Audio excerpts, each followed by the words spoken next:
that we hope feels natural to mobile and console veterans.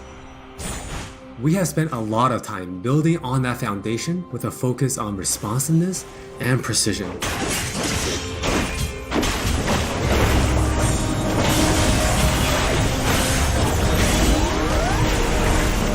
We have invested a ton into targeting, aiming, and some new tech we're not quite ready to show yet. Now with that in mind, let's take a closer look at a few of Wild Rift's champions. For Nasus players, we felt it was critical to maintain his infinite scaling raid boss fantasy in Wild Rift. And to do that, we adjusted the speed at which he gains stacks of Siphoning Strike to make sure that he can still ascend in the late game. For Twisted Fate, we mentioned a couple months ago that we were polishing up his stack deck to be more than a passive ability. The new version grants our favorite gambler a burst of attack speed, opening up new potential build paths. Most of Miss Fortune's kit already works great on Wild Rift, but we took the opportunity to change Double Up into a skill shot to accommodate our dual stick controls. And now this also gives Miss Fortune players more gameplay opportunities. While some champions, it made sense to make some small adjustments. For Janna, she was a perfect example of a champion that has near identical gameplay from PC. For Shyvana, we wanted to push the envelope a little further and really bring out her Dragon Hunter thematic while not adjusting her core gameplay pattern too much. Now, when Shyvana takes a Drake, she gets unique bonuses in dragon form. For example, killing an Inferno Drake adds some true damage against Scorch enemies. And a Mountain Drake will grant Shyvana a slow on her Twin Bite. So, as you can see, we are keeping the experience pretty close to PC, with a few changes that hopefully better fit our new platforms. We think it would be awesome if you can pick up some of your favorite champions in Wild Rift and immediately start showing off your skills against other players. And now, let's hear more from Jonathan to talk about Wild Rift's core gameplay. Hey everyone, I'm Jonathan Chow and I lead the gameplay and balance team on Wild Rift. We've got a lot to share with you today, so let's get started. Wild Rift's gameplay will look pretty familiar to League players, so we thought we'd start at the same place every League game does. Let's head into Champ Select. Just like on PC, you can select from a range of summoner spells that give you powerful but limited tools to turn the tide of battle. Smite will be a little different, but we'll get into that later. With Wild Rift's rune system, we're looking to bring the meaningful pre-game decision making of Runes Reforged on PC, but streamlined for shorter game sessions. There are 8 keystone runes to choose from, like Electrocute, Airy, and Conquer. You can then pick 3 minor runes to complement your choice. We added a few new minor runes unique to Wild Rift, like Sweet Tooth, which grants you gold when you eat honey fruit, and Loyalty, which gives you and your lane partner defensive stats when you're close to each other, and this bonus stacks too. You might have figured out some of this already from our previous gameplay clips, but let's talk about some of the features of our map, which is called Wild Rift. There are 3 lanes in the rift. Pick one and push forward. Defeat the enemy turrets and Nexus to win.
Wild Rift still has all the phases of a League game that you would expect, but shortened to 15 to 20 minutes.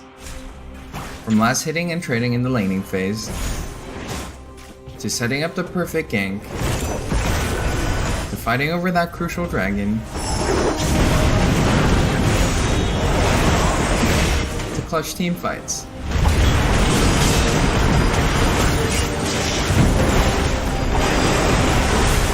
For junglers, you can now choose whether you want Challenging Smite or Chilling Smite after you finish off 4 major jungle camps. That way you can get straight into ganking as soon as you're ready. You can expect to find many in-game items you'll know from PC which can only be bought in the fountain.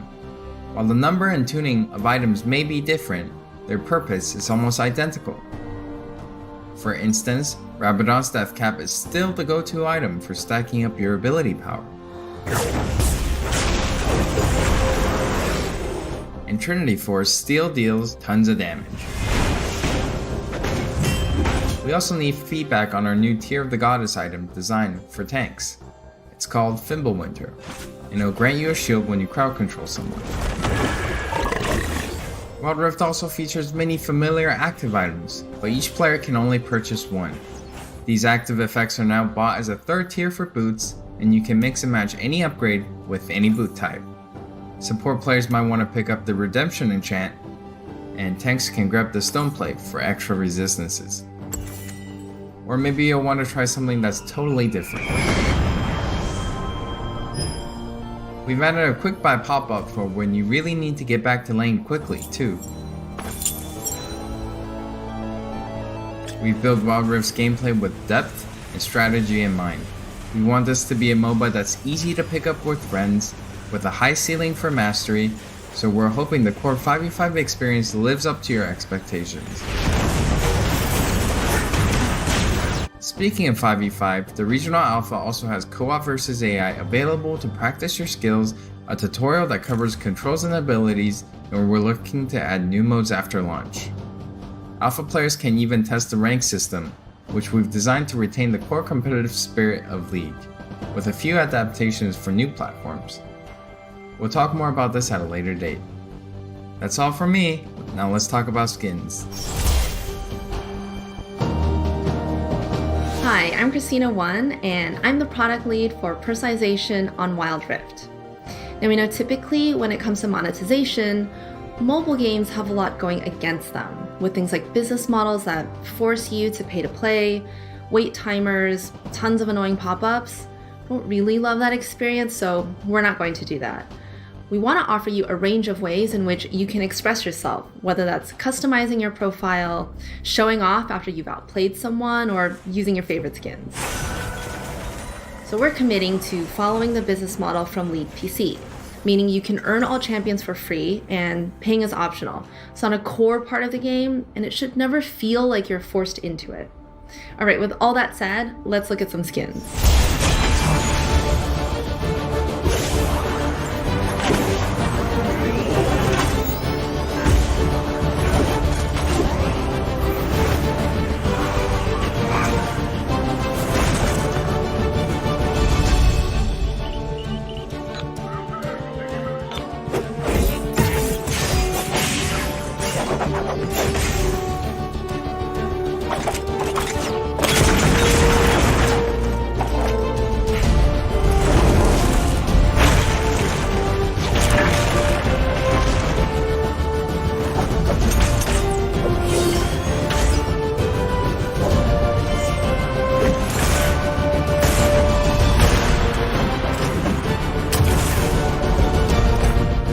There are many more skins on the way, and we're really excited to represent your favorite skins in a new way on Wild Rift. We hope you're excited. We really are. This is still only a taste of what we're up to, but the team is excited to hear your feedback and suggestions. And emotionally stable enough to handle you showering us with your balanced team memes. Thank you all for your support. Take care of yourselves and take care of each other. We'll see you on the Wild Rift. There it is, a new look at the gameplay of League of Legends Wild Rift. You probably have some questions about this game, and I'm happy now to welcome Brian from the Wild Rift team at Riot. How you doing, Brian? I'm doing great. Really happy to be here. Super excited to talk about Wild Rift. It's been really looking forward to the moment where players can finally sort of get an in-depth look of the game. So really stoked to be here. I know. League of Legends, obviously a massive global game.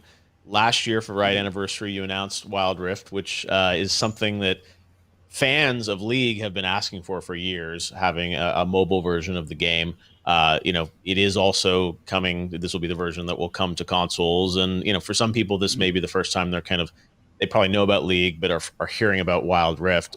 So let's maybe rewind back a little bit and talk about sort of philosophically what this game is. And I know Riot has always viewed this not as let's port League of Legends to mobile, but let's build a new League experience from the ground up with some of the same DNA and champions and gameplay you've come to love, but as that you said in the video, kind of designed for the dual sort of stick approach. Can you maybe explain a little bit about like the design philosophy of like where you began and where you've ended up?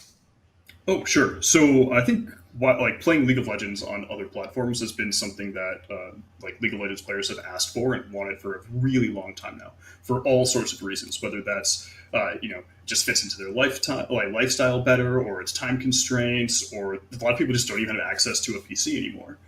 And so it's something we've always really wanted to support for a really long time. It's just taken us a while to get there. League is a really, really deep, hardcore strategic PvP game. And so for a long time, we struggled with how do we actually translate that? How do we keep that depth? How do we keep that sort of longevity, that mastery, that really compelling core gameplay onto some of these other platforms? And I think we've finally gotten there with Wild Rift. Obviously, we'd love to sort of get the feedback from players in the alpha as we go. But I think for folks who have always been interested in League, this is going to be the perfect opportunity to jump in fresh. I've done a lot of stuff to make this really accessible, make it more engaging and stuff for players. If you've never played League, but you've always been interested in the lore, the IP, the esports scene, anything, now is going to be a perfect opportunity to jump in fresh. So we know the games are going to be shorter. It's defined for mobile. Can you talk about some of the core design principles about how this differs from a traditional League of Legends game? Yeah, so from a design philosophy standpoint, there's a couple things. At its core, we really want to make sure the games are shortened to about 15 to 20 minutes on average, whereas on PC, you're looking at about 30 to 35 minutes on average. We want to make sure that it's, something that you can fit in over a 30-minute lunch break, for example, or if you're on the train or on a commute, you can get a game in, and we think that's really, really cool and compelling. So we really make sure that the game time accommodates the new platforms.